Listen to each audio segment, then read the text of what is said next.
Here's an update on our 4 Sisters of the Field.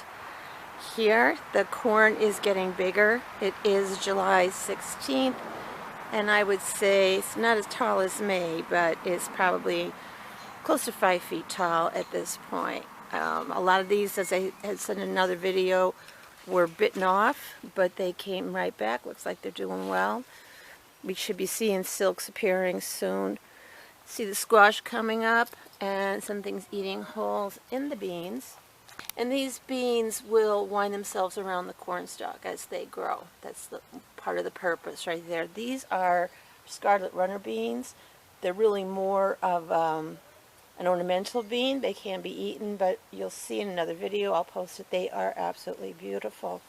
And here we have our first North Georgia candy roaster.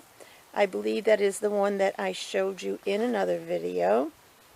We have a number of male flowers down below here, and we have another little female coming right there, and there's another really tiny female coming up. So we are getting North Georgia candy roaster. This is the time of year we really have to be diligent so we don't get the squash vine borers. This is a C. maxima.